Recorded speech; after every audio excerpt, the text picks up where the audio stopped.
Queridos, com muita alegria quero saudá-los com a paz do Senhor. Eu quero ler o texto.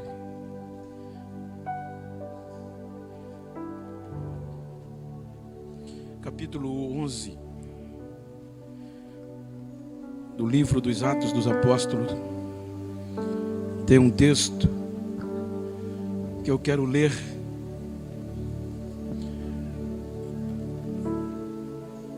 E nesta Santa Ceia, motivar você a reconhecer o privilégio que nós temos e a responsabilidade de, como gentios, manter a chama acesa. Capítulo 11 de Atos, versículo 19. Versículo 19 e 20 diz: eu estou usando a versão João de Ferreira, revista e corrigida. E aos que foram dispersos pela perseguição que sucedeu por causa de Estevão, caminharam até a Fenícia, Chipre e Antioquia, não anunciando a ninguém a palavra, senão somente aos judeus. E havia entre eles alguns varões de Chipre e de Cirene, os quais, entrando de Antioquia, falaram aos gregos, anunciando o Senhor Jesus. E a mão do Senhor era com eles, e grande número creu e se converteu ao Senhor. Versículo 22. E chegou a fama destas coisas aos ouvidos da igreja que estava em Jerusalém, e enviaram Barnabé até Antioquia. Amados, como se trata de um culto de Santa Ceia, até parece que o texto não tem nexo. Mas quando nós lemos capítulo 10, 11, 12, 13, até o 15 de Atos dos Apóstolos, encontramos uma revolução espiritual protagonizada por quem nem os próprios judeus acreditavam. Os irmãos hão de convir que Cristo veio para Israel. O objetivo principal, restaurar os seus. Até porque quando Jesus entra no cenário, havia uma segregação acirrada entre os próprios judeus, religiosos, helenistas, sobretudo samaritanos. Além de todas estas segregações, ou segregação, havia o povo,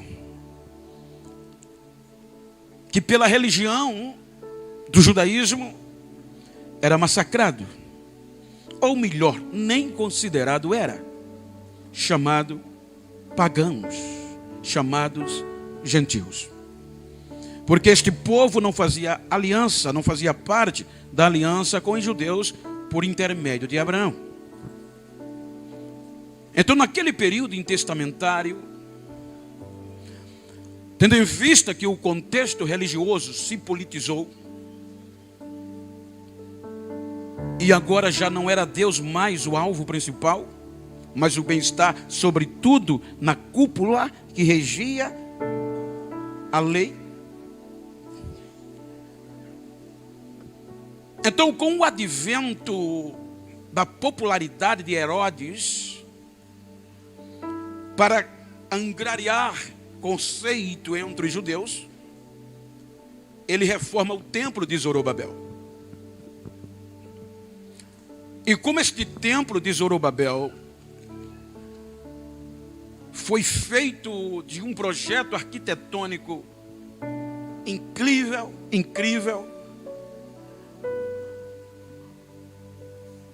Então agora o glamour, a potencialização política e religiosa se uniram e foi piorando as coisas no contexto espiritual. Porque a Bíblia diz, e a história, que os gentios eram tão desprezados, que o próprio Paulo diz que havia uma mureta, uma parede, em uma parte do templo. Por exemplo, quando você observa do Monte das Oliveiras a Jerusalém, a primeira coisa que você vê é o templo, ou a base aonde ele era construído por Herodes. É como você pegar uma melancia e planar metade de uma melancia, de canto a canto. Foi o que ele fez no Monte Sião para fazer o templo.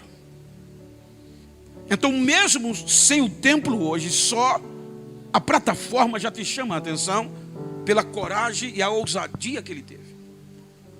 Mas com tudo isso ele montou, ele fez primeiro o pátio das mulheres, o pátio dos homens, o pátio dos sacerdotes. Então, antes do pátio das mulheres judeus, tinha uma placa proibitiva: gentios não passam daqui. Porque nós, no contexto judaico, éramos imundos, profanos. E o contexto geral nos ensina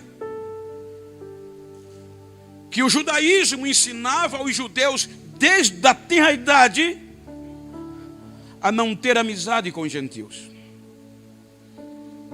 As autoridades religiosas no templo, nas sinagogas, os pais ensinavam os filhos que não deveria ter acesso à casa de um gentio, que não deveria falar com o gentio, comer com o gentio. Então tudo que se relacionava a gentios, os judeus descartavam. Então os irmãos observam que quando Cristo veio e Israel rejeitou, aí Paulo vai dizer à igreja gentia de Roma, capítulo 11, versículo 25, dizendo: eu tenho um segredo para dizer a vocês. Para vocês, gentios, não se achar sábio. É que Deus endureceu em parte Israel para vocês entrarem. Então veja o privilégio. Os irmãos hão de convir que quando Jesus foi rejeitado, ele mesmo, pelo contexto religioso e legal, a mulher sírio-fenícia era uma gentia.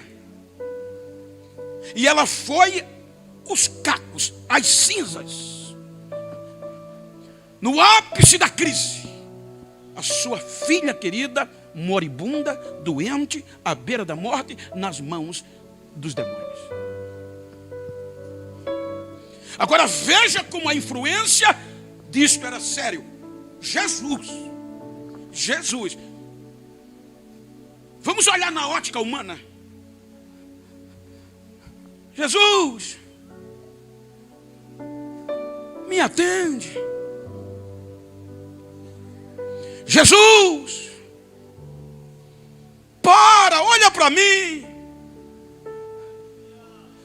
Jesus, a minha filha vai morrer. E Jesus não para. Os discípulos vão a ele e dizem: Senhor, atende essa... Já está importunando. Olha a resposta. Vamos olhar o lado sério da coisa. Eu não fui enviado a não ser as ovelhas perdidas da casa de Israel. E não para. Continua. E ela, o segredo estava na persistência. Ela não desiste. Aí veja quando ele para a resposta. Mulher, veja, se um pastor da gente diz isso para a gente, a primeira coisa a gente fazer é mudar de igreja, pedir a carta. Mulher, não é lícito tirar dos filhos, olha a diferença, e lançar os cachorrinhos. Aí ela quebra aqui. Veja que ela não quer ser filha. Ela diz simplesmente, Senhor, ser cachorrinho, mas comer da migalha já é alguma coisa.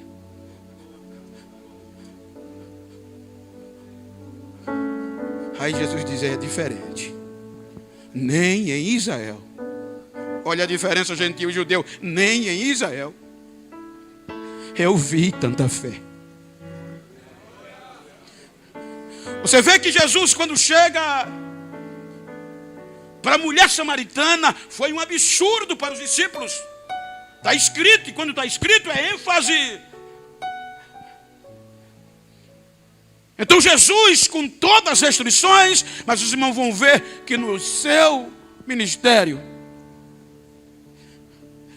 poucos gentios foram alcançados. Só os que se destacavam na persistência da fé. Porque ele veio para um objetivo, os judeus. Está escrito. Jesus passa 3 anos e meio com aqueles 12 discípulos. E como foi lido aqui esta noite, devocionalmente falando,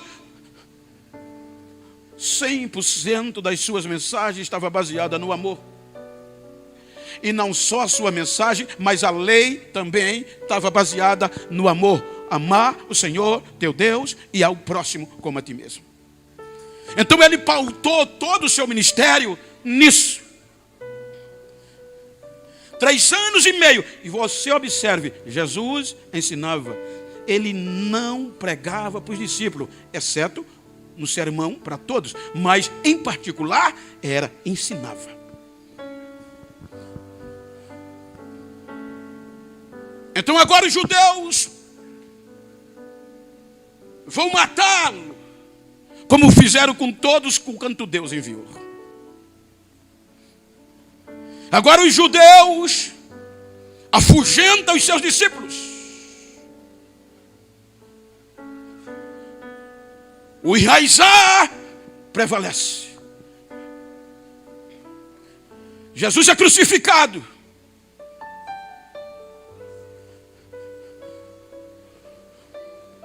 Jesus é ressuscitado. Jesus reencontra, recupera 11 diretamente, além dos indiretos. Quando eu digo diretamente os discípulos, mas havia os agregados. Todos são recuperados. E a última palavra de Jesus, ou as últimas palavras para eles foi: vão e preguem este evangelho a toda a criatura, a todas as criaturas. Veja que Jesus vai dizer, para quebrar o protocolo: Jerusalém, Judeia, aí daqui para frente vai quebrando Samaria, que os judeus não imaginariam, até os confins da terra. Então a ordem de Jesus para os discípulos foi pregar o evangelho sem acepção. Certo? Jesus vai aos céus. 10 dias depois da ascensão, o Espírito Santo vem. E a Bíblia diz que habitavam em Jerusalém, Atos 2, varões piedosos, religiosos, judeus, e varões religiosos. Há alguma versão que não coloca o e, só coloca judeus, vírgula, religiosos, como King James. Isso implica dizer que por conta da festa da Páscoa, consequentemente o Pentecoste, judeus de toda a parte do mundo vinham para Jerusalém. E o Espírito Santo vem sobre aqueles, cerca de 120, e o poder do Evangelho é ratificado ali. Olha a gravidade. Dentro de um contexto teológico, é bem verdade, se você olhar o Gênesis 6, capítulo 6, logo, salvo engano, versículo 3 ou 6 por aí, você vai ver Deus dizendo com o pecado de Adão: o meu espírito não contenderá, não habitará. No original diz: não intercederá com o homem para sempre. Esse espírito, é bem verdade, que está ligado com o limite do ser humano. Mas esse espírito tem uma essência do Espírito Santo, porque o pecado fez isso. Passou todo o Velho Testamento. E o único elo que ligava Deus ao homem não podia vir e habitar por conta do pecado. Todo o Velho Testamento. Veja que é destaque. Todos que receberam a visita do Espírito Santo entram em destaque. Até os homens de Moisés. Não era para qualquer ocasião, não era para qualquer pessoa. Quando o Espírito Santo vinha, olha os juízes, todos estão em destaque. Otiniel, Eude, Débora, Baraque, Jefté, Gideão, Sansão. Sempre é um objetivo. Depois desse tempo todinho, com uma restrição sem limite, Jesus vence a morte. Porque Paulo aos Romanos 5 diz que aonde o pecado abundou, superabundou a graça. Jesus vence o pecado. Aí agora liga o elo de novo: terra, céu, céu e terra, espírito, homem, homem, espírito. Então agora há um relacionamento do ser humano, não mais, como eu falei, como profetizou Joel: nos últimos dias há de ser que derramarei do meu espírito sobre toda a carne, ou em outras versões, sobre todo o povo. Olha, mulheres, os vossos filhos, aqui na restrição, vocês tinham o pátio de vocês. Se fosse judia, a mulher não podia subir ao pátio dos homens. O pátio da mulher era embaixo. Os homens iam, olhavam para baixo: fica aí, vocês só servem para proliferar, vocês são produto de 4ª categoria. Mas na profecia de Joel, você estava em cruzes. Vossos filhos, vossas filhas, vossos jovens, vossos meninos, vossos velhos, até o escravo, até a escrava, o meu espírito vem. Então quando o espírito desce, impactou. A cruz, a graça fez isso. E para a religião, nós estávamos fora. Mas para Deus, nós estávamos no pacote. Olha para quem tem o teu lado e diga: Deus colocou você nesse pacote espiritual. Aí o que é que acontece? Veja que Pedro vai pregar. Recém-reconciliado. Há 40 dias atrás estava desviado, afastado. Jesus reconcilia ele. E agora ele vai pregar. E na pregação ele reproduz a profecia de Joel. E além de reproduzir, ele acrescenta dizendo: é quanto tantos o nosso Deus o chamar, tanto longe como perto. Mas Pedro reproduz, profetiza. Mas Pedro e todos os outros apóstolos estavam enraizados no judaísmo. Os 3 anos e meio com Jesus não quebrou esta raiz. Eu já ouvi de algumas pessoas, isso é tão grave, quando uma criança é catequizada. Há quem diga que é um ciclo de 20 anos, se você quer impregnar ou mudar o entendimento de uma geração. Eu já vi muitas pessoas dizer que a mãe ensinava: olha, você não pode comer com negro, você não pode falar com negro. E por mais que essas pessoas se civilizaram, ainda hoje há um preconceito, por conta da formação. Então veja que Pedro e os apóstolos viveram, viram, receberam a ordem de ir a todo mundo, a todas as pessoas, mas não foram, por conta do judaísmo.